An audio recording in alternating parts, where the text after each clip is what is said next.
Hello friends, कैसा सब लोग। तो फ्रेंड्स, आज की जो आपका टॉपिक होने वाला है वीडियो के अंदर, वो होने वाला है आपका child centred and progressive education का, यानी कि बाल केंद्रित और आपकी प्रगतिशील शिक्षा के बारे में। देखिए, ऑलरेडी बाल केंद्रित शिक्षा के बारे में आप लोगों ने बहुत कुछ पढ़ लिया है। ठीक है कि बच्चों को सेंटर में मानकर किस प्रकार से उसको एजुकेशन देनी होती है, किस प्रकार से उसको एक्टिव मानना है। सारी जो जितनी भी शिक्षण व्यवस्था होती है वो बच्चे के अकॉर्डिंग होती है। ठीक, ये सब चीजें आप लोगों ने अगर अपने माइंड के अंदर बैठा ली, समझ ली, तो समझ लीजिए आप लोग अपना जो पेडागोजी का जो सेक्शन होता है उसमें कोई नंबर को यहाँ पर गलत नहीं काटोगे। बट उसके साथ में आज हम लोग पढ़ेंगे साथ में प्रोग्रेसिव एजुकेशन के बारे में। ठीक है, यानी कि प्रगतिशील शिक्षा, इसके बारे में भी आज की वीडियो के अंदर हम लोग पढ़ने वाले हैं। तो चलिए, कौन कौन से कंसेप्ट है और साथ में मैंने कुछ लास्ट में क्वेश्चन भी लिए ताकि आप लोगों की इस चैप्टर की प्रैक्टिस भी हो जाए। मैं कहूँ ये वाला चैप्टर सबसे आसान चैप्टर है आपका। ठीक है, ये वाला जो चैप्टर है सबसे आसान चैप्टर है आपका, ये वाला जो चैप्टर। ठीक, सबसे आसान चैप्टर आपका ये वाला जो चैप्टर है। एक ही बारी में देखना, एक ही बारी में आपको समझ में आ जाएगा और उसके बाद क्वेश्चन आंसर तो आप लोग खुद इजीली यहाँ पर निकाल कर ले जाओगे। ठीक, तो चलिए, आई थिंक आप लोग सभी ऑनलाइन आ गए हैं। जितने भी लोग हैं सभी को गुड इवनिंग भाई। सभी के मैसेज आप लोगों के आ रहे हैं। ठीक, तो अब मैं क्लास को यहाँ पर स्टार्ट कर सकता हूँ। एक सेकंड, आपके कमेंट इनके फिर चलेंगे कमेंट। देखिए, इसमें चेक कर, दूसरा मोबाइल का है।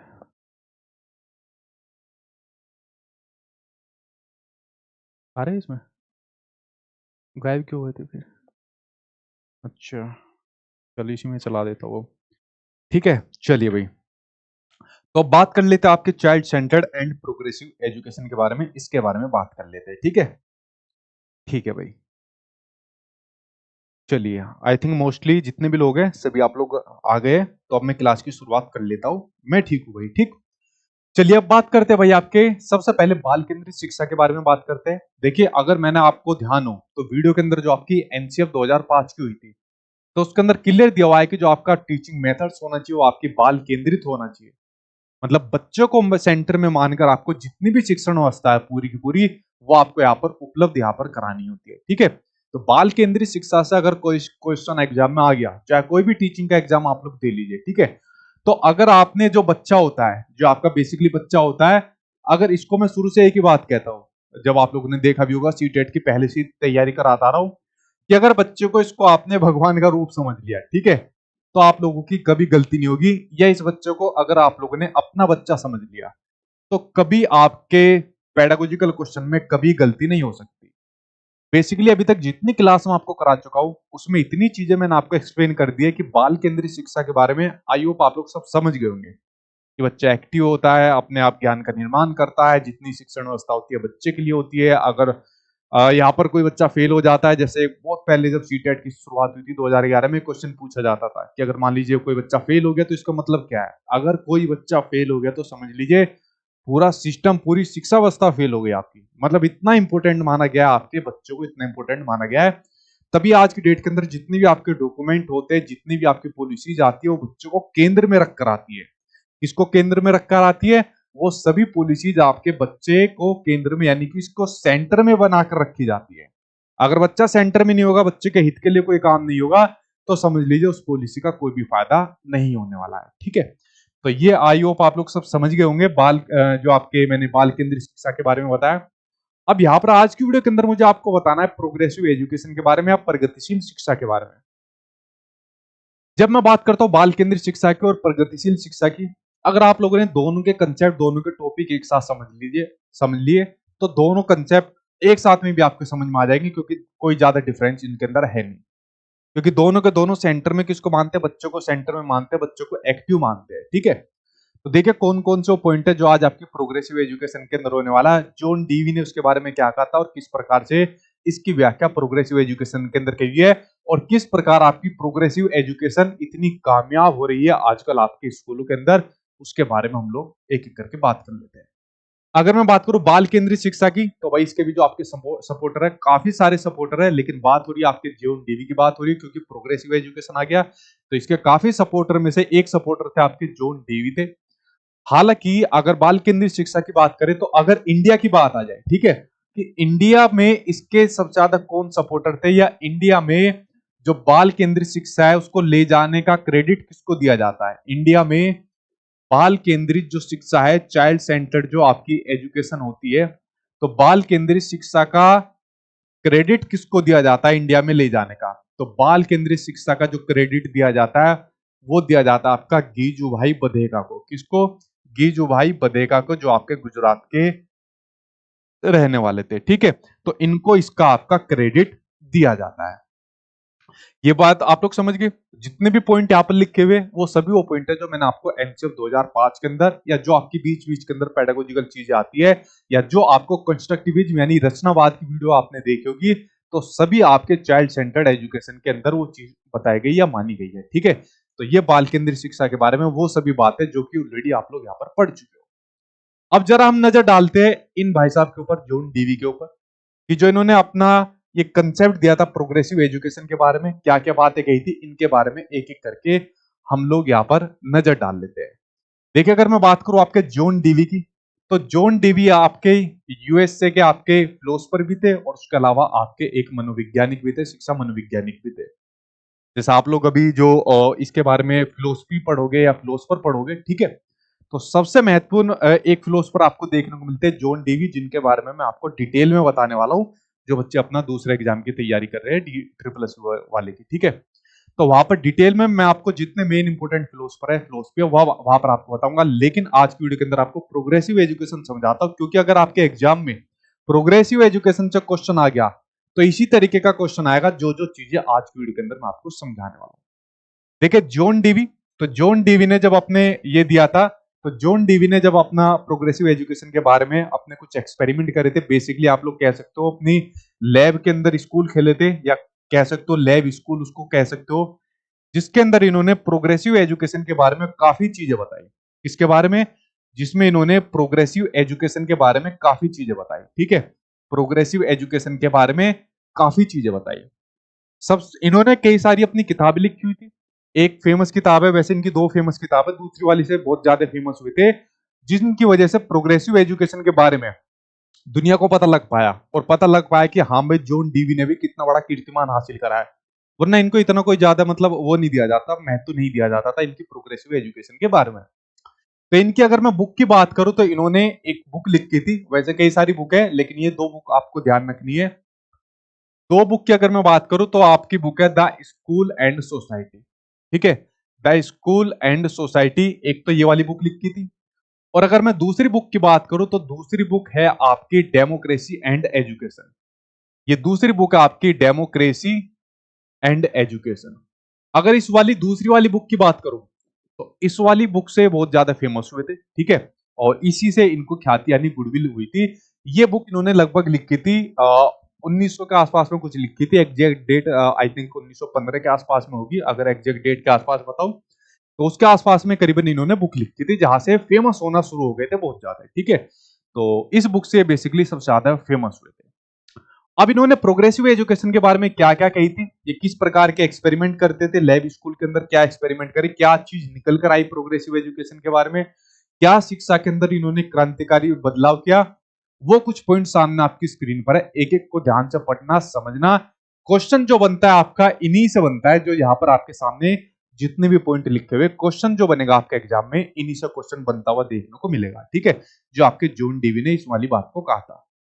देखिए, जॉन डीवी ने जो बातें कही थी अपनी, काफी सारी बातें थी, लेकिन उसके एग्जाम के पॉइंट ऑफ व्यू से, चाहे आपका कोई भी टीचिंग का एग्जाम हो, उसमें से इन्होंने बच्चों को माना था एक्टिव लर्नर माना था, और कहा था कि जो आपकी शिक्षा होनी चाहिए वो चाइल्ड सेंटर्ड होनी चाहिए। कैसी होनी चाहिए? चाइल्ड सेंटर्ड होनी चाहिए, यानी बच्चों को इन्होंने एक्टिव माना था, बच्चों को इन्होंने सक्रिय माना था, कि बच्चों को सक्रिय मानकर आपको जितनी भी शिक्षा की जो अवस्था होती है वो बच्चे के अकॉर्डिंग यहाँ पर होनी चाहिए। एक क्वेश्चन आता है ना, कभी आप लोगों ने देखा होगा कि बच्चों को शिक्षा व्यवस्था के अनुरूप बदलना है, शिक्षा व्यवस्था को या सिस्टम को बच्चे के अनुरूप बदलना है। तो व्यवस्था को आपको बच्चे के अनुरूप बदलना है, बच्चे को नहीं बदलना। तो देखो कितनी बड़ी बात यहाँ पर कही हुई है चाइल्ड सेंटर्ड एजुकेशन के अंदर, कि जितना पूरा सिस्टम है वो बच्चे के अकॉर्डिंग बदलेगा, बच्चा सिस्टम के अकॉर्डिंग यहाँ पर नहीं बदल सकता। तो चाइल्ड सेंटर्ड एजुकेशन पर इन्होंने सबसे ज्यादा फोकस करा, इसके बहुत ज्यादा समर्थक ये माने गए थे, जो आपके जॉन डीवी माने गए। दूसरी बात, इन्होंने कहा कि जो नॉलेज होती है उसको कंस्ट्रक्ट किया जाता है, यानी कि ज्ञान का निर्माण किया जाता है। अब पहले क्या कंसेप्ट था, जैसे पहले के जो आपके व्यवहारवादी भी हुए, जैसे अगर मैं बात करूं टेबुला रासा एक वर्ड दे दिया था बच्चों के संदर्भ में, ठीक है, टेबुला रासा जो आपके जॉन लॉक ने दे दिया था। तो इस प्रकार के जैसे मनोवैज्ञानिक हुए, उन्होंने बच्चों को ये कह दिया था कि बच्चा जो होता है, जो होता है खाली बर्तन के समान होता है, ब्लैंक पेपर के समान होता है, जो कई बार मैं आपको बता चुका हूं। जैसे जैसे टीचर अपने ज्ञान को इसके अंदर डालता जाएगा, वैसे वैसे ये बर्तन भरता जाएगा, वैसे वैसे ब्लैंक पेपर आपका भरता जाता है। इन्होंने कहा जी नहीं, जो बच्चा होता है वो होता है सक्रिय, और जो बच्चे के पास होते हैं वो होते हैं बच्चे के पास अपने खुद के अनुभव होते हैं। बच्चे के पास होते हैं खुद के अनुभव होते हैं। आप लोगों ने पढ़ा भी है ना कि बच्चा जब स्कूल में आता है तो अनुभव लेकर आता है, भाषाएं लेकर आता है, जीवन के प्रति अपने अप्रोच लेकर आता है। तो इन्होंने कहा कि जो बच्चा होता है वो होता है एक्टिव यानी कि सक्रिय, और अपने अनुभवों के आधार पर ज्ञान का निर्माण करता है यानी कि नॉलेज को कंस्ट्रक्ट करता है। यानी कि यहां पर बच्चा एक तरीके से रोट लर्निंग की तरफ नहीं बढ़ता, और ना ही रोट लर्निंग आज की डेट के अंदर करानी। ये बात मैं आपको कई बार बता चुका हूं कि यहां पर बच्चों को रोट लर्निंग की तरफ नहीं बढ़ता, बच्चा खुद एक्टिव होकर किसी चीज को सीखता है और अपने ज्ञान का निर्माण करता चला जाता है। उसके बाद इन्होंने कहा कि जो सीखना होता है सोशल लर्निंग होती है। सामाजिकता के ऊपर उन्होंने बहुत बड़ा फोकस करा। आप लोगों ने एक चैप्टर पढ़ा हुआ है सोशलाइजेशन के बारे में, कि जो बच्चा होता है वो समाज से इंटरेक्ट करके चीजों को यहाँ पर सीखता है। उसी प्रकार इन्होंने भी ये वाली बात कही कि जो आपकी सीखना होता है, लर्निंग होती है, सोशल होती है। जैसा आप लोग भी मुझसे सीख रहे हो, या फिर उसके अलावा जब हम छोटे बच्चे थे तो हमने अपनी फैमिली से अपनी मातृभाषा को सीखा, या XYZ जितनी भी चीजें सीखी हमने अपने सोसाइटी में इंटरेक्ट करके उस चीजों को सीखी। तो सोसाइटी पे यानी समाज के ऊपर इनका बड़ा फोकस रहा था, जहां से बच्चा अपना अंतःक्रिया के माध्यम से चीजों को सीख जाता है। ये वाली बात इन्होंने बताई। उसके अलावा इन्होंने बात बताई थी चाइल्ड सेंटर्ड कुछ टीचिंग मेथड्स की बात बताई थी, ठीक है, टीचिंग मेथड्स की बात बताई थी। यहां से तो सीधा क्वेश्चन कई बार एग्जाम में आ जाता है, चाहे कोई भी आपका टीचिंग का एग्जाम हो, कि बताइए निम्नलिखित में से कौन सा जॉन डीवी के अकॉर्डिंग, या फिर निम्नलिखित में से कौन सा प्रोग्रेसिव एजुकेशन के अकॉर्डिंग शिक्षण व्यवस्था होगी या नहीं होगी। तो आप लोग कोई भी आ जाए, जॉन डीवी आ जाए, प्रोग्रेसिव एजुकेशन आ जाए, बात एक ही है, क्योंकि प्रोग्रेसिव एजुकेशन का पूरा इन्होंने ही उसकी व्याख्या करी हुई है, ठीक है, उन्होंने ही सारी चीजें बताई थी प्रोग्रेसिव एजुकेशन के बारे में। तो अगर टीचिंग मेथड्स की बात आ जाए, अब देखिए यहाँ पर बेसिकली चीज क्या है, बच्चा एक्टिव है, चाइल्ड सेंटर्ड चीज है, तो क्या यहाँ पर जितने आपके टीचिंग मेथड्स होंगे, क्या वो यहाँ पर टीचर सेंटर्ड हो जाएंगे, चाइल्ड सेंटर्ड हो जाएंगे? चाइल्ड सेंटर्ड हो जाएंगे ना आपका। तो इन्होंने बेसिकली जो टीचिंग मेथड्स के अंदर दिया, वो दिया आपका problem solving method, problem solving method, समस्या समाधान विधि, ठीक है, ये दिया आपका समस्या समाधान विधि दिया इन्होंने, ठीक है। ये ऑलरेडी आप लोगों को विधिया में सब पढ़ा चुका हूं। जो बच्चे नए जुड़े, जिन्होंने नया कोर्स लिया, तो जाकर पुरानी वीडियो के अंदर देखना, सभी टीचिंग मेथड्स मैं आपको करा चुका हूं। इन्होंने दिया आपका प्रोजेक्ट मेथड, इन्होंने दिया आपका प्रोजेक्ट मेथड। इन्होंने कहा कि जो बच्चा चीजें सीखता है, बच्चा चीजें सीखता है लर्निंग बाय डूइंग के माध्यम से। किसके माध्यम से बच्चा सीखता है? बच्चा चीजें सीखता है लर्निंग बाय डूइंग के माध्यम से, यानी जब वो स्वयं करके सीखता है। क्या करता है? जब बच्चा स्वयं करके सीखता है तो उसके माध्यम से बच्चा चीजों को बहुत जल्दी सीखता है और लंबे टाइम तक उन चीजों को याद बेसिकली वो कर पाता है। इन्होंने मेथड दिया प्लेवे मेथड। इन्होंने जो मेथड दिया वो मेथड दिया आपका प्लेवे मेथड, खेल विधि इन्होंने दिया, ठीक है। तो प्लेवे मेथड इन्होंने दिया।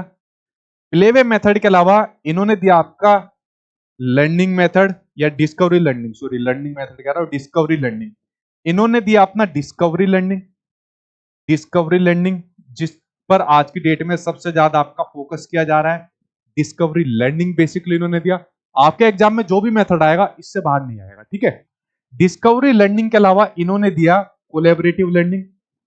इन्होंने दिया आपका कोलैबोरेटिव लर्निंग या कोऑपरेटिव लर्निंग भी साथ में आप लोग इसके लिख सकते हो, ठीक है। क्योंकि बात किसकी यहां पर हो रही है? बात हो रही है कि बच्चा अपने समाज से इंटरेक्ट करके सीखता है। कोलैबोरेटिव और आपकी कोऑपरेटिव लर्निंग वो इसके अंदर आ जाएगी। तो इस प्रकार से इन्होंने जो अपने टीचिंग मेथड्स बताए, इस प्रकार से जो इन्होंने अपने टीचिंग मेथड्स बताए, ये यहाँ पर इन्होंने टीचिंग मेथड्स की व्याख्या की हुई है। चाहे कोई भी एग्जाम आप लोग दे लीजिए तो यहाँ पर ये टीचिंग मेथड्स आपके एग्जाम में इन्हीं में से आपको देखने को मिलेगा, चाहे जॉन डीवी का नाम दे दे, चाहे प्रोग्रेसिव एजुकेशन की बात वो यहाँ पर करे, ठीक। अगली बात बताते हैं, वो बात करते हैं फ्लेक्सिबिलिटी की बात करते हैं। किसकी बात करते हैं? ये बात करते हैं फ्लेक्सिबिलिटी की बात करते हैं, यानी कि लचीलेपन की बात करते हैं। किसकी बात करते हैं? लचीलेपन की बात करते हैं। अब देखो लचीलापन किसके अंदर होना चाहिए? लचीलापन जो बेसिकली होना चाहिए वो होना चाहिए आपके करिकुलम के अंदर, लचीलापन होना चाहिए। ठीक है, इसको मैं हटा दूं ना थोड़ा, इसको मैं हटा देता हूं। जो लचीलापन होना चाहिए आपका, वो लचीलापन होना चाहिए आपका करिकुलम यानी कि पाठ्यक्रम आपका लचीलापन होना चाहिए। अगर लचीलेपन की बात करी जाए तो लचीलापन होना चाहिए आपका क्लासरूम के अंदर जितनी भी आपकी एक्टिविटीज होती है। ठीक है, क्लासरूम में जो आपकी एक्टिविटीज होती है, जो आपकी एक्टिविटीज होती है उनके अंदर आपकी फ्लेक्सिबिलिटी होनी चाहिए। क्या आपका जो टीचर का जो मेथड्स होता है, ठीक है, जो टीचर का जो मेथड होता है वो फ्लेक्सिबल होना चाहिए कि बेटा एक बार ये समझ में नहीं आ रहा, कोई बात नहीं, अब दूसरे तरीके से आपको समझाऊंगा, दूसरा नहीं आया तो तीसरे से समझाऊंगा। जैसे बहुत बच्चों की ये ऑनलाइन में दिक्कत होती है। ठीक है, कुछ बच्चों के एक दो के मैसेज आए होते हैं हमारे पास भी कि सर हम जो डाउट हमारे रहते हैं वो हमारे डाउट फुलफिल नहीं हो पाते। ये ऑनलाइन की सबसे बड़ी कमी है। अगर मान लीजिए जैसे यहाँ पर ऑफलाइन क्लास होती तो आप लोग मेरे सामने बैठे होते, मान लीजिए आपको कोई चीज समझ में नहीं आई कि सर ये क्या है, मतलब ये पाठ्यक्रम टेबुलर रासा ये सब क्या है, तो मैं साथ के साथ आंसर दे सकता हूँ। बट ऑनलाइन में क्या होता है, यहाँ पे हम लोग कुछ आप लोग कुछ बोल नहीं सकते, तो मुझे सिर्फ कमेंट के माध्यम से पता चलता है। और कमेंट आते हैं बहुत स्पीड से, बहुत ज्यादा कमेंट आते हैं। अगर आप लोगों के हाथ में फोन दे दिया तो आप लोग भी उसको कमेंट को नहीं पढ़ पाओगे। किसी पर नजर चलेगी क्वेश्चन के ऊपर तो उसका आंसर यहाँ पर दे दिया। तो ये एक ऑनलाइन के अंदर ये बड़ी दिक्कत देखने को मिलती है, जबकि ऑफलाइन के अंदर इसके फायदे भी रहते हैं। तो आपको जो टीचिंग मेथड्स रखना है, जैसे मैं भी पूरी हमेशा ही यही मेरी कोशिश रहती है, मैं अपना टीचिंग मेथड्स हमेशा ऐसा रखूं ताकि सभी बच्चे उसको समझ पाए।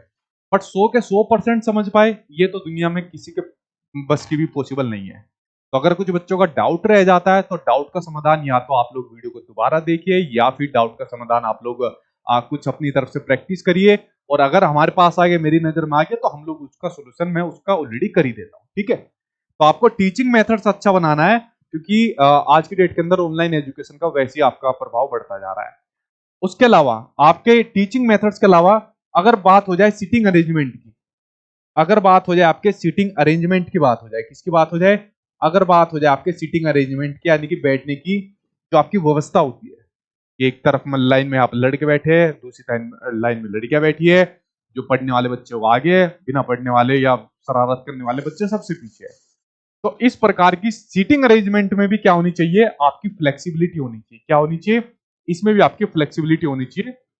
ठीक है, कि लड़कियों को लड़कियों के साथ बैठा दो, जेंडर वाइज का जो आपका कंसेप्ट रहता है उसको चैलेंज मिलेगी, जेंडर स्टीरियोटाइप को आपको चैलेंज मिलेगा। जो ज्यादा पढ़ने वाले बच्चे हैं, कभी उनकी सीट चेंज कर दो, उनको पीछे भेज दो, पीछे वालों को आगे भेज दो। तो इस प्रकार का सीटिंग अरेंजमेंट के अंदर फ्लेक्सिबिलिटी आपकी होनी चाहिए। ये बात आप लोग समझ गए। अगला पॉइंट दिया हुआ है डेमोक्रेटिक क्लासरूम।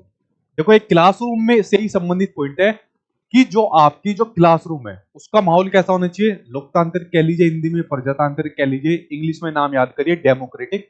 यानी कि जैसे हमारी इंडिया कंट्री है, डेमोक्रेटिक लोकतांत्रिक देश है, सभी को अपनी बात कहने का, सभी को अवसर है, यहाँ पर सभी के लिए समान अधिकार यहाँ पर दिए हुए। तो यहाँ पर कोई भेदभाव किसी के साथ यहाँ पर नहीं है किसी भी प्रकार से। तो ऐसा डेमोक्रेटिक क्लासरूम आपको करना है जहां पर सभी बच्चों को आपको समान मानकर सभी को इक्वल समझना है, किसी के बीच में आपको पार्शियलिटी कभी नहीं करनी। ठीक है, तो आपको एज ए टीचर ये आपकी रिस्पॉन्सिबिलिटी बनती है कि एक डेमोक्रेटिक क्लासरूम आपको क्लास में देना है। ठीक है, क्यूरियोसिटी यानी कि जिज्ञासा। देखिए आपको जो बच्चों की जो जिज्ञासा होती है उसको बढ़ाने के ज्यादा ज्यादा आपको ऐसे कुछ क्लासरूम में एक्टिविटीज कराइए।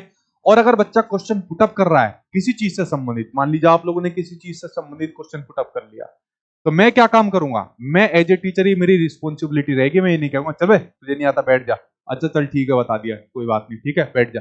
नहीं, इस जिज्ञासा को कभी भी आपको थामना नहीं है, रोकना नहीं है, इसको ज्यादा ज्यादा आपको बढ़ावा देना है। जो बच्चे की क्यूरियोसिटी होती है, जितना बच्चा क्वेश्चन पुटअप करेगा उतना ही ज्यादा उस चीजों को सीख पाएगा, जितना अपना दिमाग यूज करेगा, क्रिटिकल थिंकिंग का यूज करेगा, उतना ही उसके सामने क्या आती जाएगी, प्रॉब्लम नहीं नहीं आती जाएगी। उसके समस्या समाधान के लिए फिर बच्चा उसमें अपनी वो जिज्ञासा को पूरी करेगा, अपने टीचर से, फैमिली से या अपने दोस्त यार से भी वो कर सकता है। अगला पॉइंट आपका एक्सपीरियंस और डिस्कशन।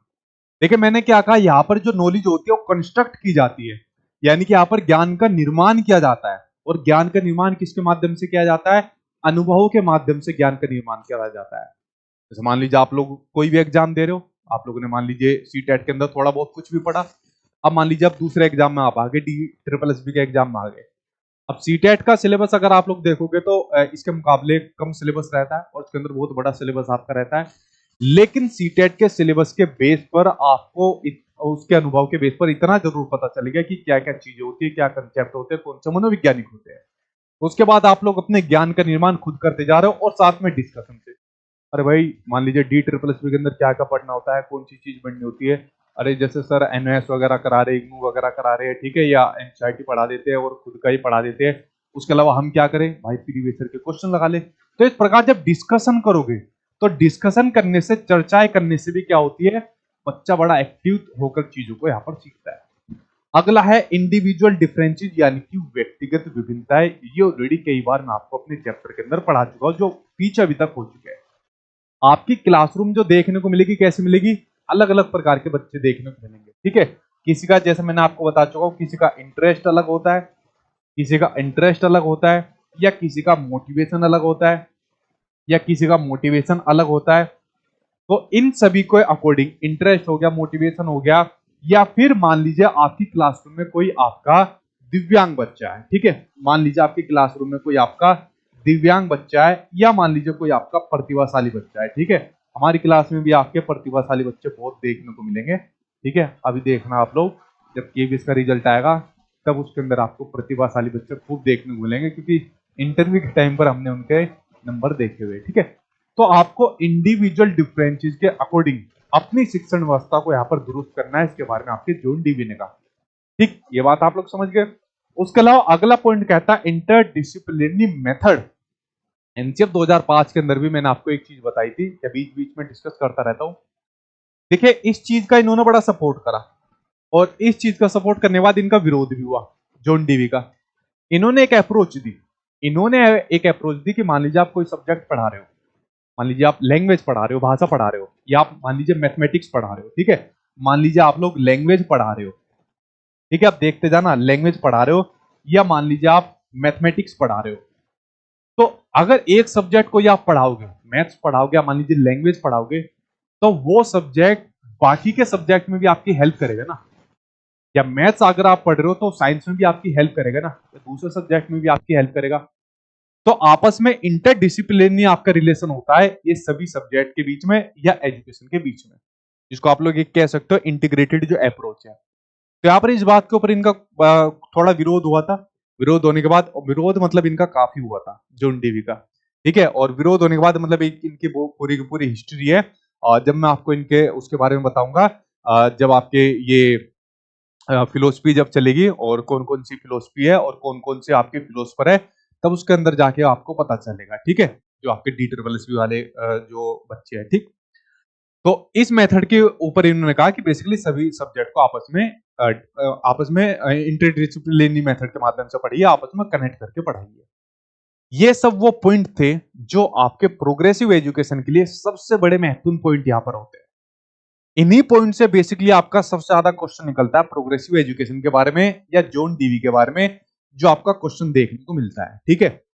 अगर यहां तक अगर आपको कोई चीज समझ में नहीं आई है, कोई पॉइंट समझ में नहीं आया, या इनमें से कोई और चीज समझ में नहीं आई, मुझसे जल्दी से पूछे, फिर मैं आगे बढ़ने वाला हूं, क्योंकि साथ में मैंने फिर क्वेश्चन भी लिए हुए। पूछे जल्दी से क्या आपका क्वेश्चन, ठीक। हाँ हाँ भैया, आप सभी को भी हैप्पी ईद, ठीक। ठीक है,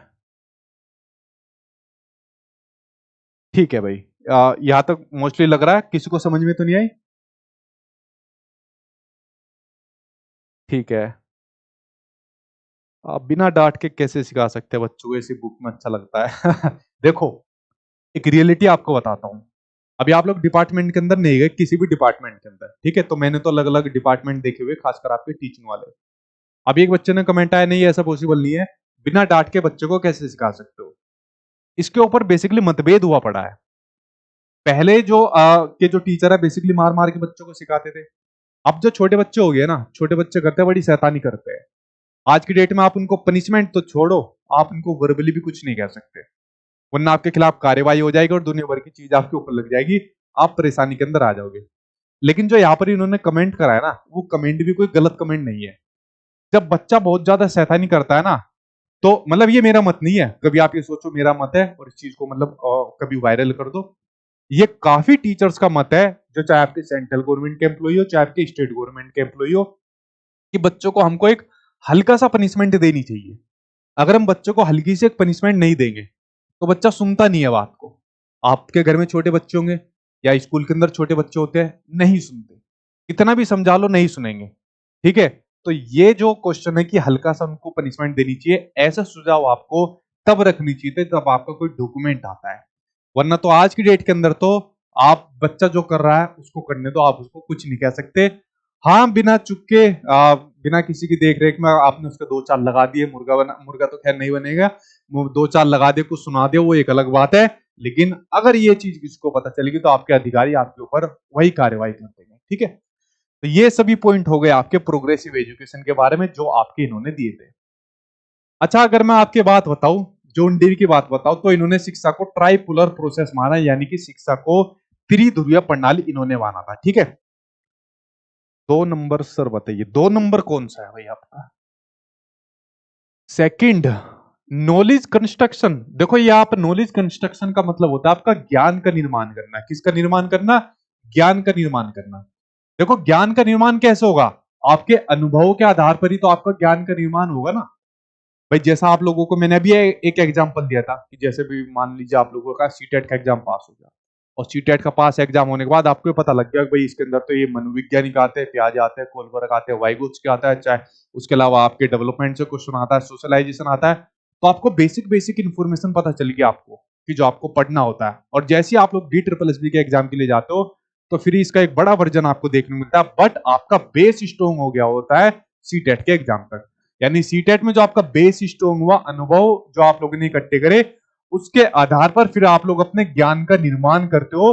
आगे आने वाली जो जो जानकारी आपके सामने आती है उसमें फिर आपको दिक्कत नहीं आती, आप लोग एक्टिव तरीके से चीजों को सीख जाते हो। लेकिन जैसे मैंने कहा, जैसे बच्चों को ब्लैंक पेपर माना है, उसमें बच्चे को अनुभव को महत्व नहीं दिया था। ठीक है, उसमें बच्चों को महत्व नहीं दिया था, उसमें कहा था कि जो बच्चे का ज्ञान का निर्माण होता है, वो जो टीचर होता है अपना ज्ञान खाली बर्तन में डालता रहता है, वो भरता जाता है। ये बेसिकली इसका मीनिंग था। ठीक है, अब बात करते हैं भाई शिक्षा को जो इन्होंने ट्राइपोलर प्रोसेस माना, त्रिध्रुवीय प्रणाली माना। बेसिकली शिक्षा पहले एक ध्रुवीय प्रणाली, फिर दो ध्रुवीय प्रणाली, फिर आपका त्रिध्रुवीय प्रणाली के अंदर आया। जो आपकी दो ध्रुवीय प्रणाली है उसके बारे में बताया था आपके जॉन एडम्स ने। तो जॉन एडम्स ने बताया था शिक्षा को दो ध्रुवीय प्रणाली बताया था। ठीक है, क्या बताया था शिक्षा को? शिक्षा को बताया था दो ध्रुवीय प्रणाली बताया था। यानी कि दो ध्रुवीय के अंदर एक तो हो जाएगा आपका टीचर हो जाएगा, एक तो हो जाएगा आपका टीचर हो जाएगा, एक हो जाएगा आपका स्टूडेंट हो जाएगा। बस, मतलब ये दो फैक्टर, ये दो पॉइंट होते हैं जिसके माध्यम से आपकी शिक्षण व्यवस्था चलती है दो ध्रुवीय प्रणाली के अंदर। लेकिन जॉन डीवी आए, जॉन डीवी ने कहा जी नहीं, शिक्षा आपकी दो ध्रुवीय प्रणाली नहीं, आपकी त्रिध्रुवीय प्रणाली, ट्राइपोलर प्रोसेस आपका। इसके अंदर आपके 3 सेंटर होते हैं। अब 2 सेंटर तो आपके सेम एज इट इज रहते हैं। तीसरा सेंटर इन्होंने जो बताया, तीसरा सेंटर इन्होंने यहां पर बताया स्टूडेंट के अलावा, उसको लिख लीजिए आप लोग पाठ्यक्रम, यानी कि करिकुलम आप लोग लिख लीजिए। तीसरा फैक्टर इन्होंने बताया करिकुलम का बताया, या जिसको आप लोग कह सकते हो वातावरण, यानी कि एनवायरमेंट, इसके अंदर आप लोग कह सकते हो। जो शिक्षा को इन्होंने त्रिध्रुवीय प्रणाली के अंदर यहां पर माना हुआ है कि जो शिक्षा होती है इन 3 ध्रुवीय प्रणाली के अंदर चलती है। बच्चा होता है सीखने वाला, जिसके बारे में कहा हुआ है कि वो है डिपेंडेंट चर। ठीक है, बच्चा क्या है? डिपेंडेंट चर है, यानी कि आश्रित चर है। किसके ऊपर आश्रित है? टीचर के ऊपर आश्रित है, करिकुलम के ऊपर आश्रित है यहाँ पर। ठीक है, तो बच्चा है यहाँ पर सीखने वाला, बच्चा है यहाँ पर कौन? सीखने वाला, यानी कि डिपेंडेंट है आपका, आश्रित आपका चर है। उसके अलावा जो टीचर है, टीचर को माना इन्होंने स्वतंत्र चर, टीचर को माना इन्होंने स्वतंत्र चर, यानी कि इंडिपेंडेंट वेरिएबल है कि टीचर अपने माध्यम से यहां पर टीचर के बारे में देखो, टीचर के बारे में जॉन डीवी या जो आपकी प्रोग्रेसिव एजुकेशन है, उन्होंने कहा कि जो टीचर होगा वो एक तरीके से फैसिलिटेटर का काम करेगा, यानी कि सुगमकर्ता का काम करेगा, जिसके बारे में आप लोगों को मैंने इनसे 2005 के अंदर भी पढ़ाया हुआ है कि टीचर की भूमिका कैसी होनी चाहिए, फैसिलिटेटर की, यानी कि सुगमकर्ता की, सुविधा दाता की यहाँ पर होनी चाहिए, जो बच्चों को यहाँ पर किसी चीज को फैसिलिटेट करे, किसी चीज को समझाए, बताए या कुछ करने के लिए कहे, और उसके बाद बच्चा फिर अपने आप किसी समस्या का समाधान कर पाए। तो इस प्रकार की भूमिका इन्होंने टीचर के बारे में यहाँ पर कही हुई है। ठीक है, और इसके अलावा बीच में मध्यस्तर हो जाएगा आपका करिकुलम, जिसके माध्यम से आपका इन दोनों के बीच में टीचिंग लर्निंग प्रोसेस आपका चलता है और कंप्लीट होता है। इस प्रकार से शिक्षा को इन्होंने त्रिध्रुवीय प्रणाली के रूप में अपना माना हुआ है। ठीक है, हाँ, वे नेले कहाँ से आ गया भाई यहाँ पर यूट्यूब से देख कर आए होंगे, ठीक है। तो ये आप लोग इसके बारे में समझ गए। तो ये सभी जितने भी पॉइंट थे भाई, ये सभी वो पॉइंट थे जो आपके प्रोग्रेसिव एजुकेशन से संबंधित थे। और अगर आप लोगों ने child centred progressive education NEP 2020 या जो आपका एनसीएफ 2005 मैंने आपको बताया, आपकी पेडागोजी अपने आप ही बड़ी स्ट्रॉन्ग हो जाती है। क्योंकि ये सभी चीज आज की डेट में अंदर किसके अंदर चल रही है, कंस्ट्रक्टिविज्म के अकॉर्डिंग चल रही है, रचनावाद के अकॉर्डिंग यहाँ पर चल रही है, ठीक है। तो रचनावाद आज की डेट के अंदर बड़ा महत्वपूर्ण हो जाता है। तो ये चीज आप लोग यहाँ तक समझ गए, मेरे ख्याल से यहाँ तक कोई दिक्कत नहीं आई होगी। तो क्वेश्चन को थोड़ा नीचे कर देता हूँ, अभी से आंसर देने लग गए। अगर यहाँ तक कोई चीज समझ में नहीं आई हो, हाँ नैन्सी डी, डी देखता हूँ अभी आपका कौन सा है। तो अगर यहाँ तक कोई चीज समझ में नहीं आई हो तो आप लोग फिर मुझसे सवाल पूछ सकते हो, पूछे क्या सवाल है। हाँ, अरे डी डी देना शुरू कर दिया, चलो देखता है क्या है। वैसे भी आसान क्वेश्चन है, इसमें क्या डी डी दे रहे हो। प्रगतिशील शिक्षा सुझाती है कि डैश शैक्षिक नियोजन का केंद्र होने चाहिए। कौन होने चाहिए परीक्षा का जो आपका केंद्र होना चाहिए, जो आपकी शैक्षिक नियोजन होती है, जो प्लानिंग होती है, उसके सेंटर में कौन होना चाहिए। तो सभी बच्चों ने पहले ही बता दिया कौन होना चाहिए, बच्चा होना चाहिए, बच्चे के अलावा और कोई भी नहीं होना चाहिए, ठीक है। चलो अगला क्वेश्चन लेते हैं। अगला क्वेश्चन ये रहा आपके सामने स्क्रीन पर। जॉन डीवी के अकॉर्डिंग शिक्षा द्वारा समाज के लिए कौन से कार्य किए जाते हैं। बताओ भाई, क्योंकि सामाजिकता के ऊपर तो बड़ा महत्वपूर्ण फोकस करा इन्होंने कि बच्चा समाज से इंटरेक्ट करके सीखता है। तो कौन से कार्य किए जाते हैं। संस्कृति का संचारण होता है, यानी जो कल्चर होता है उसका ट्रांसमिशन होता है, बिल्कुल होता है। जब हम समाज से इंटरेक्ट करते हैं और इंटरेक्ट करके किसी चीज को सीखते हैं, तो सीखने के बाद क्या होता है। मान लीजिए आप लोग मुझसे यहाँ से पढ़ रहे हो, कोई भी टीचिंग एग्जाम आप लोग मुझसे पढ़ रहे हो, आपने मेरा मेथड देखा, तरीका देखा, मेरी नॉलेज को ग्रहण करा। उसके बाद जब आप लोग किसी और को पढ़ाओगे तो कुछ ना कुछ अपना मटेरियल भी ऐड करोगे, ठीक है। कुछ ना कुछ अपनी तरफ से भी ये चीजें डालोगे, मेथड्स डालोगे, एग्जाम्पल डालोगे। तो बेसिकली जो मुझसे यहां से पढ़ा, तो वो यहाँ पर क्या हो गया, ट्रांसमिशन उसका हो गया। पढ़ाए हुए का लर्निंग का ट्रांसमिशन आपके पास हो गया, आपसे आगे फिर आपके बच्चों में होगा। उसी प्रकार समाज से जो हम चीजें सीखते हैं, समाज से बेसिकली हम क्या बात हुई है इसके अंदर, जो कल्चर सीखते हैं, तो कल्चर का भी तो ट्रांसमिशन होता है। हमने अपने पेरेंट्स से सीखा या उसके अलावा आसपास के एनवायरनमेंट से सीखा, तो ये ट्रांसमिशन होता है आपका कल्चर का। तो पहला ऑप्शन आपका ठीक है। असमानता तथा विषमता को कम करना। देखिए इन्होंने किसके ऊपर बड़ा महत्वपूर्ण फोकस करा था, इंडिविजुअल डिफरेंसेस के ऊपर, कि बच्चों के बीच में आपको किसी भी प्रकार का भेदभाव नहीं करना है, सभी को आपको समान मानना है। तो जो असमानता होती है, ठीक है, इनइक्वालिटी की बात होती है या विषमता की बात होती है, इसको कम करना है, ज्यादा करना है, कम करना है ना। इसको तो हमको तो सभी को समान रखना है ना। तो ये असमानता तथा विषमता को कम करना, ये भी सही हो जाएगा। सामाजिक गतिशीलता तथा सामाजिक परिवर्तन। देखिए सोशल मोबिलिटी तो होती है और सोशल में चेंज भी आता है। जब बच्चा बेसिकली चीजें समाज से सीख रहा है, तो समाज से सीखने बाद कुछ चीजें अपनी तरफ से सीखेगा और अपने यहाँ पर क्या काम करेगा, उसमें गतिशीलता करेगा और समाज के अंदर चेंज भी आएगा। भाई आप लोगों ने वही एग्जाम्पल आपको दिया, अभी मुझसे सीखा, कुछ अपनी तरफ से नया मेथड जोड़ोगे, फिर बच्चों को सिखाओगे, वो आगे कुछ और जोड़ेंगे। तो इस प्रकार से कुछ ना कुछ चेंज चलते रहते हैं। तीनों ही ठीक है, फर्स्ट सेकंड थर्ड तीनों ठीक है। आप लोग किसका आंसर दे रहे हो, सी, ए सी। सी कौन सा है भाई, फर्स्ट एंड थर्ड। सेकंड क्यों नहीं होगा भाई। असमानता तथा विषमता को कम करना, इनइक्वालिटी को कम करना चाहिए ना। अगर मैं आप लोगों के साथ इनइक्वालिटी कर दूं कि नहीं भाई जो मेरे फेवरेट से स्टूडेंट है उन्हीं को पढ़ाऊंगा, बाकी को नहीं पढ़ाऊंगा, तलवारें लेके आ जाओगे आप लोग, ठीक है। तो फर्स्ट आंसर आपका यहाँ पर सही हो जाएगा, ठीक है। चलो अगला क्वेश्चन देखता हुआ आपका, एक सेकंड कमेंट ही आपके चले गए, आ गया भाई। अगला क्वेश्चन देखते हैं, ये रहा सामने आपकी स्क्रीन पर। एक प्रगतिशील कक्षा में जो लर्नर्स होते हैं, अधिगमकर्ता होते हैं, उनको किस तरीके से समझा जा सकता है। क्या उनको ज्ञान के निष्क्रिय ग्रहणकर्ता के रूप में समझा जा सकता है। ज्ञान के निष्क्रिय नहीं, किसके रूप में, सक्रिय ग्रहणकर्ता। किसके, सक्रिय यानी कि एक्टिव ग्रहणकर्ता के रूप में आपको उनको समझना है। दूसरा, ज्ञान निर्माण में सक्रिय भागीदारी के रूप में। बिल्कुल ज्ञान निर्माण में किसमें, सक्रिय भागीदारी के रूप में। केवल व्याख्यान विधि से शिक्षण में बिल्कुल नहीं। प्रगतिशील शिक्षा में तो क्या होता है, चाइल्ड सेंटर्ड मेथड का सबसे ज्यादा यूज किया जाता है। तो व्याख्यान विधि आपकी चाइल्ड सेंटर्ड थोड़ी है, व्याख्यान विधि तो आपकी टीचर सेंटर्ड है। कौन सी है, व्याख्यान विधि आपकी टीचर सेंटर्ड है, और ये यूज हमको इसके अंदर नहीं करनी है। स्वतंत्र रूप से सूचना करण में अक्षम, बिल्कुल नहीं, ये भी नहीं होगा। तो आंसर आपका सेकंड आंसर यहाँ पर आपका सही हो जाएगा। ठीक है, हाँ भाई, बी बी बी बी बी बी बी बी है, बी बी ठीक है, चलो अगला क्वेश्चन पढ़ते हैं। ये रहा सामने आपकी स्क्रीन पर, देखते हैं इसका आंसर कौन कौन आप लोगों में से देगा। ठीक है, अगला क्वेश्चन आपको दिया हुआ है कि करके सीखना। देखो यहाँ पर बात हो रही है learning by doing, discovery learning and collaborative learning. सुनी सुनी ही लग रही है ना। तो आपके जॉन डीवी ने जिन प्रकार के टीचिंग मेथड्स की बात करी थी, तो 3 पूछ लिए उसमें से। मैंने कहा ना, लगभग जितने भी एग्जाम टीचिंग के दोगे उन्हीं में से पूछे जाता है आपका टीचिंग मेथड्स, प्रोग्रेसिव एजुकेशन के अकॉर्डिंग या जॉन डीवी के अकॉर्डिंग। तो ये सब क्या है, क्या ये व्यवहारवादी या प्रगतिशील है, अध्यापक केंद्रित है, निष्क्रिय है? अरे जाओ, ये तो बड़ा सिंपल सा है। तो क्या हो जाएगा, प्रगतिशील। सेकंड आंसर आपका सही हो जाएगा, और सेकंड ही आपका चल रहा है। चलिए बढ़ते अब आपके सामने नेक्स्ट क्वेश्चन की ओर। अगला क्वेश्चन ये रहा सामने आपकी स्क्रीन।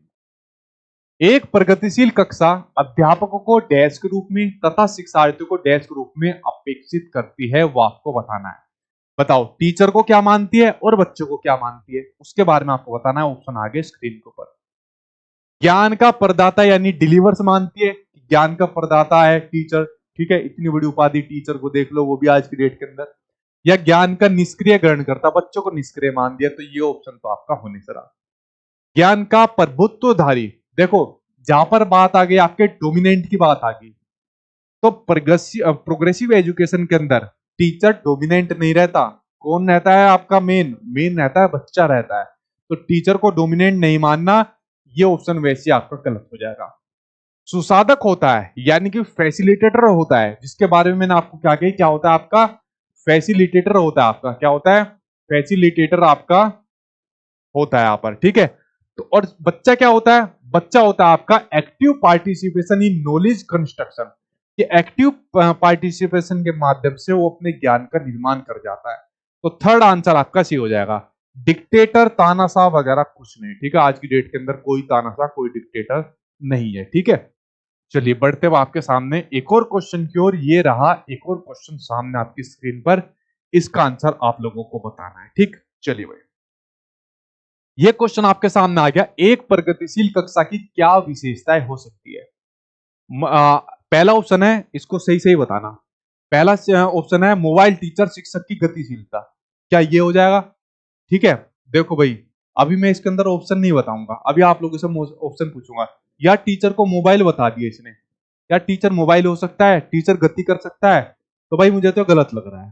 ठीक है, अगला है लचीला समूहीकरण। ये तो मैंने आपको बता दिया कि कैसा समूहीकरण होना चाहिए, आपका लचीला समूहीकरण होना चाहिए, और बच्चों को ऑटोनोमी पर ध्यान देना चाहिए, स्वायत्ता पर यहाँ पर बेसिकली आपका ध्यान देना चाहिए। ठीक है, यानी जब बच्चा खुद अपने आप को फील कर सके, यस मैं इस काम को कर सकता हूँ, आगे जाके ये भी बढ़ सकता हूँ। जाओ, दूसरा ऑप्शन मैंने आपको बता दिया, ये ठीक है। अगला है बच्चों की स्वायत्ता। यार ये तो तीसरा भी अपने आप ही आ गया। ठीक है, अगला है आपका बहुत सारी सामग्रियों का प्रावधान करना चाहिए।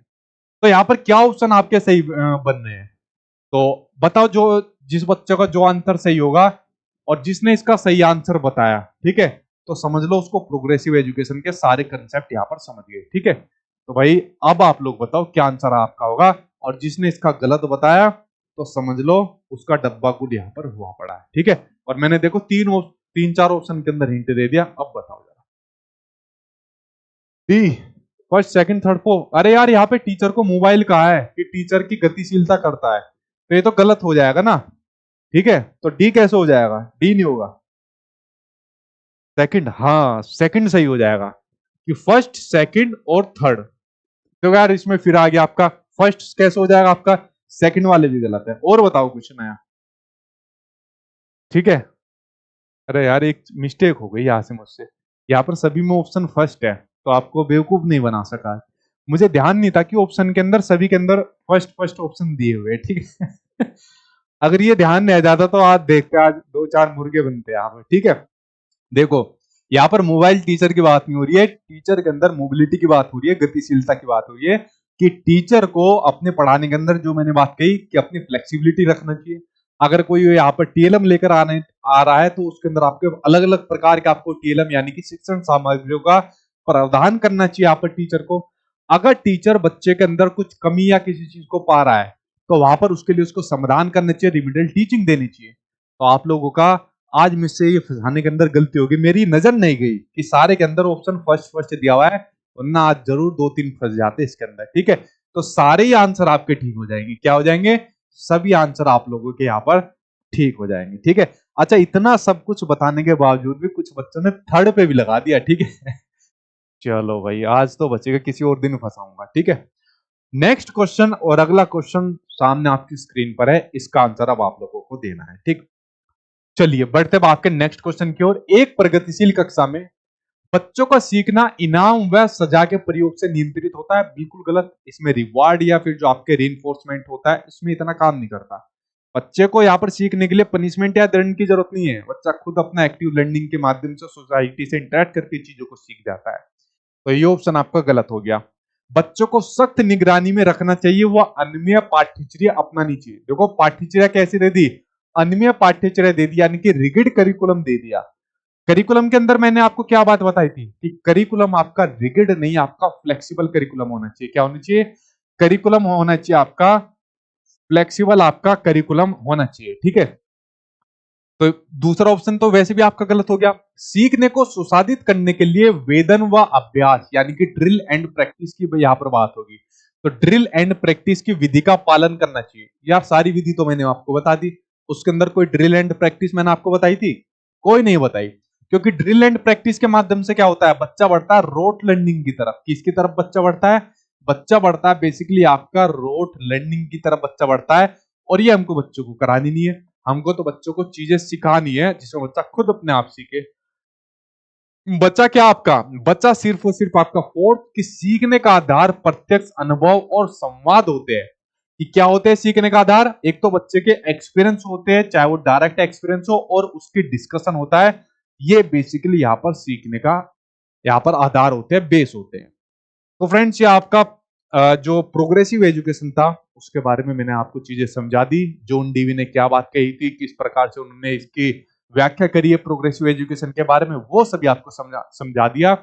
आई थिंक अब आपको कोई दिक्कत परेशानी यहाँ पर नहीं आई होगी। ठीक है, तो यहाँ पर ये आपका प्रोग्रेसिव एजुकेशन का जो बेसिकली चैप्टर होता है वो यहाँ पर खत्म होता है। ठीक है, अगर कोई सवाल है, क्वेश्चन है, तो अब आप लोग मुझसे पूछिए। कोई आपका सवाल बच जाता है, जल्दी से इस चैप्टर से संबंधित सवाल पूछिए। ठीक है, तो जल्दी से इस चैप्टर से संबंधित कोई भी आपका क्वेश्चन बचता है पूछिए, उसका मैं आंसर दूंगा। और चीज मुझसे कुछ मत पूछना, सिर्फ क्वेश्चन और आंसर पूछना। ठीक है, हाँ भाई पूछिए अब जल्दी। Good night. अरे सवाल पूछो, ठीक है गुड नाइट। हाँ पूरे में से पूरे आपके आए हैं। ठीक है पूछिए। ठीक, हाँ थैंक यू भाई अभिषेक। ठीक है,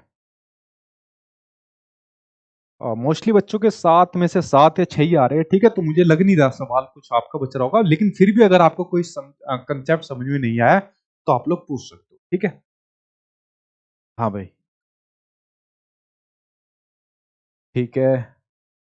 सर आपकी हैंड राइटिंग बहुत अच्छी है। अरे भाई हैंड राइटिंग का मजाक मत बनाएगा ठीक है, चलिए ठीक ठीक है। कोई दिक्कत परेशानी तो नहीं हुई? मैंने कहा था इसलिए आपका आसान चैप्टर है, एक ही बार में आपको समझ में आ जाएगा। ठीक, अच्छा जितने मेथड आप पूछ रहे हो, देखो मेथड के ऊपर तो मैंने अलग से एक वीडियो बनाई हुई है। जो आप लोग मेथड पूछो, प्रोजेक्ट मेथड पूछ रहे हो, प्रॉब्लम सॉल्विंग मेथड पूछ रहे हो, तो इनके ऊपर मैंने इनके ऊपर अलग से वीडियो बनी हुई है। आप लोग जाकर देखिए, आपको मिल जाएंगे जितने भी आपके टीचिंग मेथड्स होते हैं। ठीक है, हाँ ठीक है भाई, कोई बात नहीं, एक दो गलत हो जाने दो, कोई दिक्कत नहीं। ठीक है, चलिए फ्रेंड्स, यहाँ पर आपकी अब ये वीडियो खत्म होती है। मिलता हूँ आप लोगों से नेक्स्ट वीडियो के अंदर मिलता हूँ। और यहाँ पर आपकी वीडियो की मैं खत्म करके, thank you, bye bye, take care.